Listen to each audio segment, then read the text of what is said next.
Hi, book friends. Hi, how are you? Hi. Welcome back to Books I Read. My name is Sheila, and today we're going to share about book festival books because that's what I have going on. That's what I've been doing most of January, February, is buying books for the book festival. I think I've spent like $66 on 23 of the 33 author books. Some of them I already had, I'll show you. And we're going, my husband, my daughter, and I are going. It is a young adult festival. That's why it makes sense to go with my daughter. And my husband's coming with safety coming for safety, coming from safety, coming for safety just because it's far and we're taking our own vehicle and all that jazz. But anyway, let's just get on with the book festival books. I will show you the ones that I've read already that I own. And then some of them I have read off my library app.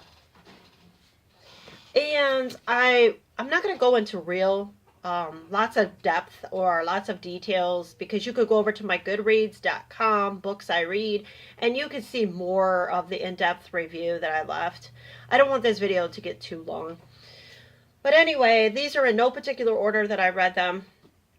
But this one is The Girl from Everywhere. This is a really good book. It is by Heidi Hillig. I'm pretty sure I gave it 4 stars over at Goodreads. It is basically a girl that is traveling with her father, and they are looking for a map, and they can travel back in time. So it was really good, though. It took me a little while to get into the book, but once I did, I thought it was really good. This is The Serpent King by Jeff Zentner. I also know he is known for his book Goodbye Days. I have not read that book. I do not own that book. This one I got at Ollie's, I think in January or February for $2. It was a really good book. I gave it 5 stars. I like the whole storyline. It does have a spiritual and a religious kind of touch on it.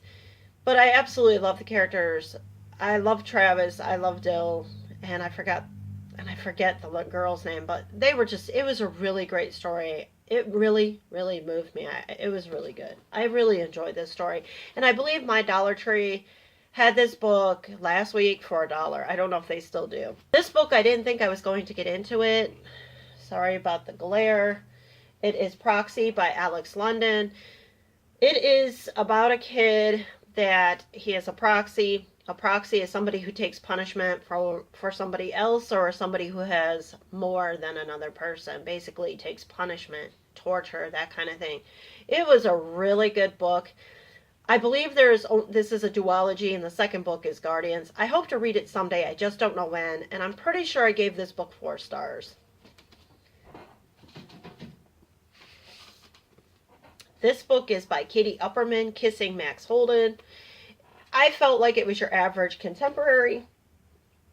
It was a cute little story. I really couldn't, I don't know, I just feel like it was more like girl meets boy, boy meets girl, that kind of thing. I don't know. Just your average contemporary. It was just a cute little fun contemporary. I gave it 3.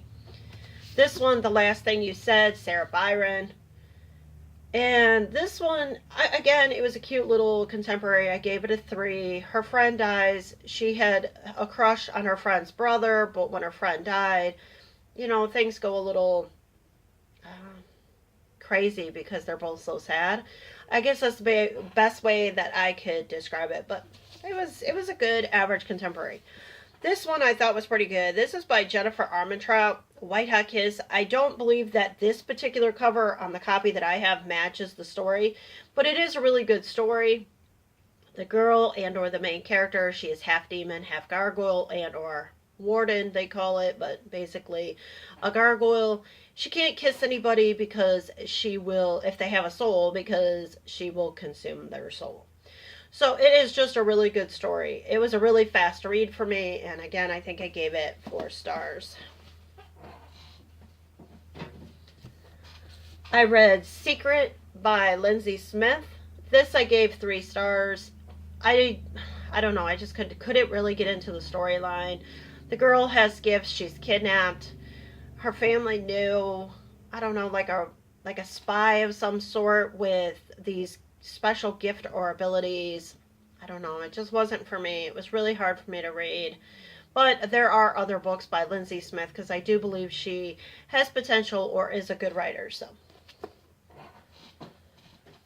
this particular contemporary I thought was better than all the other contemporaries I read. This one I gave a 4-star. It's by Christina June. It started with Goodbye. I just don't care for the cover. I felt like the cover and the title really had nothing, especially the title, felt like it really had nothing to do with the story.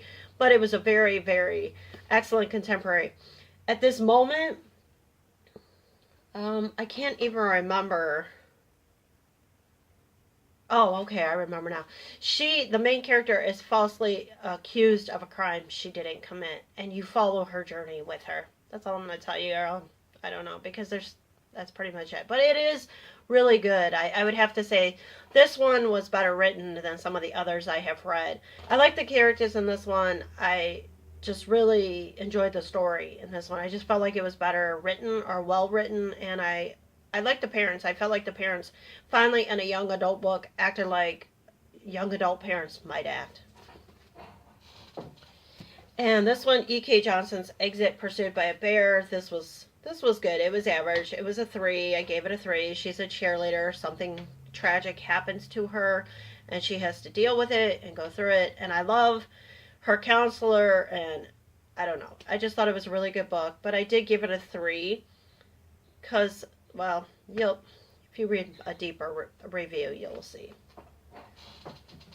But it did interest me about how hard how hard cheerleaders actually work. And then this is 34 Pieces of You by Carmen Rodriguez. This book just didn't do it for me. I gave it a 2. Now, I know you guys might like it more than I did. I did not. It just, I don't know. It wasn't for me. I didn't like the characters. I didn't like the way it was wrote. I would get confused which character was speaking. I'd have to go back and look. I felt like the characters, I couldn't connect with them. They felt like they had no coping skills. I felt like the parents were just really dumb. And they're touching on some really touchy topics in this book. And I just don't feel, in my opinion, that it was done as well as it could have been for today's day and age. I think when a teenager or a young adult picks up a book like this, they need to see that characters are trying and or have coping skills, and that even though things turn out ugly, that the survivors can overcome that and still have I don't know. It just didn't do it for me. It was the 2 for me. Now, let's see. I also read Born Wicked on my library app by Jessica Spotswood. That was really good. It was a pretty good book. I mean, it's about witches. The 3 sisters are witches. Nobody can find out that they are witches. And of course, the story goes on where, it turns ugly. I do have book 2 and book 3 of that trilogy. I have not read these 2 though, because I have been reading other books that I have. And I still have, because I am trying to read one book by each author that I have, or that I can. I also read Tracy Banghart's Grace and Fury. I gave that book a 3. I just had a really hard time getting into that book. And I read that on my library app. I read Dear Martin by Nick Stone.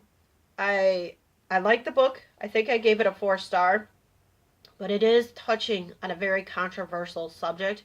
However, I think Nick Stone touched on it very well. I think she did a great job.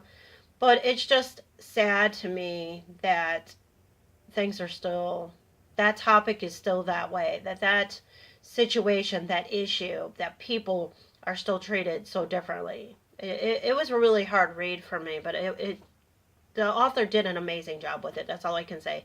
And I gave it a 4-star. Now, I'm also reading, right at this time, The Girl with the Red Balloon by Catherine Lockey. I think I'm on chapter 10 or something like that, and I'm reading that off my library app. And I also have Emily Pan, or Emily Pond. I don't know how you say her last name. It looks like Pan. And the book that I am reading on my library app by her is The Astonishing Color of After. And I'm pretty sure that book is about her mom committed suicide. So again, another touchy topic. How does the characters deal with it? What is the what is their story or what is their situation? How did they go through it? You know, will they have coping skills? I don't know. I haven't really started that book. I think I'm only like chapter 1, so I really don't have much to say about that one at this moment. And I am in the process of reading, I'm almost done. Okay, not quite. Not almost done. I'm about halfway through this one. This is Fear the Drowning Deep by Sara Marsh. It's pretty good so far. Something's out in the sea, something's hurting people, something's killing people. They don't know what it is yet. Her grandfather, the main character, her grandfather had passed away because he dove into the sea. Something called to him or something took him. You know, is it mermaids? Is it sirens? What is it? You know, what's calling to him? And we'll see how the book finishes. I have no idea. But so far, it's a pretty good book. Because I felt like a lot of the contemporary books, I felt like I read those all in order, not realizing those were all contemporary at the time, you know, not even paying attention. Because not always do I read the synopsis when I get ready to read it. Sometimes I will just pick it up and just start reading it instead of reading the synopsis again. And that really drives me nuts. Okay. I do have Scandal. This is the second book by Lindsay Smith, To Secret. I haven't read it yet. And I also have by E.K. Johnston, That Inevitable Victorian Thing. I have not read it yet.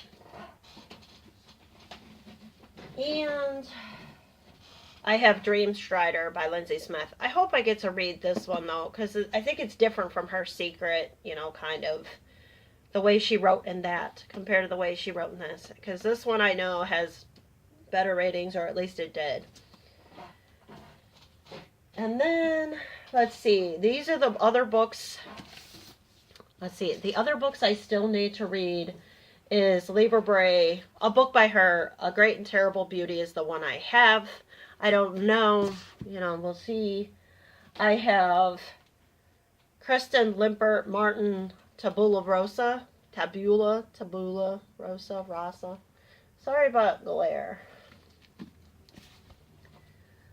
Mia Garcia, Even If the Sky Falls. These are ones I haven't read yet that I'm still hoping to read over the next 2 weeks. Compulsion by Martina Boon. This I actually have it in audio too off the library app. So I'm hoping that I love to listen to a book and follow along at the same time. That's what I did with White Hot Kiss. That was so much fun. It really brings the book to life for me. And then As If I Descended by Robin Talley. I would like to read her book, Lies We Tell Ourselves, because I heard that one's higher rated. And I've seen that it's higher rated than this book, but I just wanted to read a book by her and have one for her to sign. Because a lot of my books I've gotten from Ollie's and or the library book sale is where I've gotten a lot of my books to take with me to the festival to get signed. This one I had actually got from the trade store. And I have this one, Cinda Williams Chima, The Warrior Heir. This one's shorter, but I also have by her Flamecaster. So hopefully I will read one of these books by her before I go. And then I have Tiny Pretty Things. This is by Sonia. I don't know how to say Sonia's real last name. Sorry about that. But Danielle Clayton is the one that's going to be there. And that's why I got this book. Let's see. Hamilton and Peggy by Ellen Elliott. I heard this book is really good. I can't wait to start this one. I might start that one after I finish the Sara. Here, let me show you. After I finish Fear the Drowning Deep, I might start the Hamilton Peggy because I heard it's really good and I just need a change of pace. I like a mystery thriller. That is my genre, if I haven't told you, with splashes of contemporary and fantasy. So if I get really bogged down with a lot of fantasy or a lot of contemporary, it really starts draining me because that's not my genre. Kristen Simmons, Pacifica. I like splashes of those books. And then the last one that I own is The Last Magician by Elisa Maxwell. Now, what other authors are going to be there that I don't own their books, I will tell you. That I don't own any of their books. And that is Olivia Heimbach. I forget what she wrote. Something about bees, birds and bees or something. I forget the title. Kosako Jackson, he wrote something about wolves. I forget what the title of, but it's something wolves. L.L. McKinney. I forget what the book is titled, but it was on Book Outlet. It's pretty expensive. All the other books that I don't have by specific authors are just out of my book budget that I want to spend. Mark O'Shara, he wrote Anger as a Gift. Kevin Panetti, I believe he wrote Bloom, and some other ones, of course. Ben Felipe, he just wrote like the American, like the Teenage Nature something study guide or something like that. I heard that's a really good book though, but too expensive for my budget right now. And then Anna Bright, and I think she wrote something like Beholder or something like that. I forget what it's called. But those are all the authors that are going to be there. These are the books that I've been reading. I only have 1, 2, 3, 4, 5, 6, 7, 8, 9, 10. Pretty sure 10 that I own, that I absolutely have to read or would like to read. And then the others are, possiblies, maybes, that kind of thing. All right. Thank you so much for sharing this book festival books with me. And I will see you guys soon. I hope you like this video. I hope you will comment, subscribe, and all that jazz and interact with me. I hope so. And I guess I'll just see you next time on Books I Read. Bye!